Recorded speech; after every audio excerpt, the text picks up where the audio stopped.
UP press club Lucknow में संयुक्त व्यापार मंडल के तत्वाधान में आज पदाधिकारी सम्मान समारोह का आयोजन किया गया। कार्यक्रम के मुख्य अतिथि संयुक्त व्यापार मंडल के राष्ट्रीय अध्यक्ष राजकरण तिवारी रहे। अपने संबोधन में तिवारी ने कहा कि उत्तर प्रदेश के व्यापारियों की समस्याओं के समाधान के लिए संगठन के पदाधिकारी दिन रात लगकर कार्य करें तथा सरकार पर निरंतर दबाव बनाकर व्यापारियों की समस्याओं को दूर करने का प्रयास करें। उन्होंने कहा कि ऑनलाइन शॉपिंग आज की आवश्यकता तो है, परंतु इससे करोड़ों छोटे दुकानदार प्रभावित हो रहे हैं। सरकार को इस दिशा में ध्यान देना चाहिए और कुछ घरेलू वस्तुओं को ऑनलाइन व्यापार की श्रेणी से बाहर करना चाहिए, जिससे छोटे व्यापारियों की आजीविका सुरक्षित रह सके। तिवारी ने देश में व्यापारी आयोग के गठन की मांग दोहराते हुए कहा कि जिस प्रकार शिक्षक एवं अन्य संगठनों के प्रतिनिधि विधान परिषद और राज्यसभा में चुने जाते हैं, उसी प्रकार व्यापारियों के भी प्रतिनिधियों को सदन में भेजा जाना चाहिए ताकि उनकी समस्याओं को उच्च स्तर पर उठाया जा सके। समारोह में राष्ट्रीय संयोजक के रूप में सर्वजीत सिंह सूर्यवंशी की घोषणा की गई। उन्होंने अपने उद्बोधन में कहा कि संगठन को संपूर्ण भारत में और अधिक सशक्त व संगठित रूप से खड़ा किया जाएगा। उत्तर प्रदेश अध्यक्ष रजनीकांत मिश्रा ने कहा कि प्रदेश के व्यापारियों की समस्याओं एवं उत्पीड़न के मामलों पर तुरंत संज्ञान लेकर समाधान सुनिश्चित किया जाएगा। इस अवसर पर राष्ट्रीय अध्यक्ष राजकरण तिवारी द्वारा संगठन की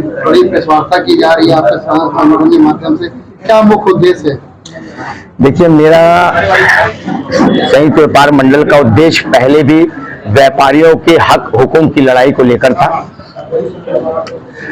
तयबाजारी समाप्त करने से लेकर बहुत सारी चीजों पे मैंने लड़ाई लड़ी है और मैंने हमेशा आंदोलित होकर लड़ाई लड़ी है। आज ये सारी मीडिया भी उत्तर प्रदेश की जानती है कि संयुक्त व्यापार मंडल के राष्ट्रीय अध्यक्ष जी न तो कभी कोई दलाली की, न कभी कोई गलत काम किया, न कभी किसी का 1 रुपया खाया। जो भी कुछ हुआ ईमानदारी से हमारे अपने पदाधिकारियों ने लगाया, हमने लगाया या हमारी कॉर्पोरेट बेल्ट ने लगाया।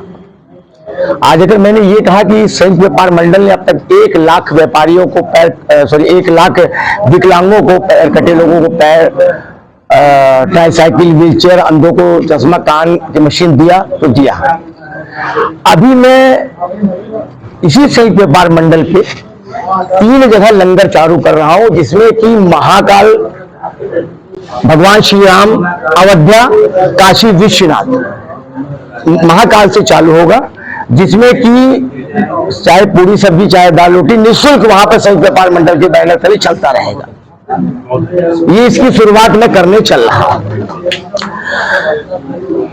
चौथी चीज, अभी आज मेरे जो प्रेस वार्ता का मेन मुद्दा था कि बीच में संयुक्त व्यापार मंडल कुछ सुसुप्त अवस्था में आ गया था और शायद हमारे मित्र सर्वजीत सिंह की दोस्ती आपस में कहीं किसी ने बीच में तोड़ मरोड़ कर दिया था, लेकिन फिर से दोनों मित्र एक हुए हैं और शायद मैंने मित्र को ये जिम्मेदारी दी है सर्वजीत सिंह को कि इस बार ऐसा हुंकार भरो कि हमारे व्यापारी भाइयों को हर तरीके से, हर प्रकार से रिलीफ को ये एहसास हो कि संयुक्त व्यापार मंडल व्यापारियों के हक हुकुम की लड़ाई लड़ रहा है।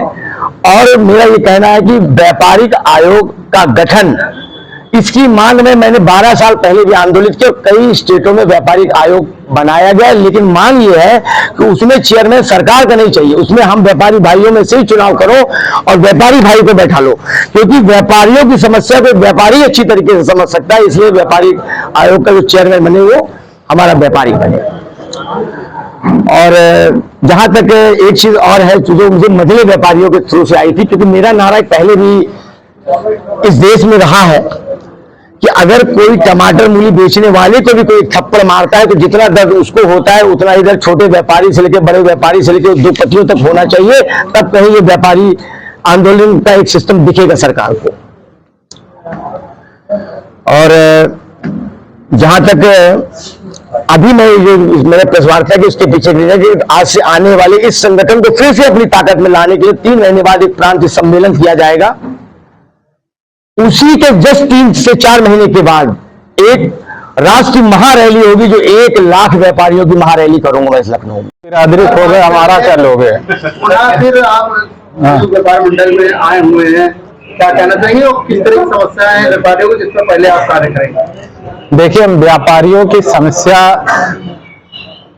एक तो कोई भी व्यापारी सुरक्षित नहीं है, ये तो आप भी जानते हैं। किसी भी स्तर से लखनऊ का व्यापारी सुरक्षित नहीं। इस सरकार में वो सुरक्षित हुआ है, लेकिन सरकारें बदलेंगी तो सुरक्षा कहीं ना कहीं डगमगाएगा। संयुक्त व्यापार मंडल हमेशा व्यापारियों की सुरक्षा के लिए सदैव लड़ता रहा और वो चाहे हमारे संगठन का पदाधिकारी हो, सदस्य हो या ना हो, हम लोगों ने सदैव आवाज उठाई है, पहले भी उठाते रहे, अब भी उठाएंगे।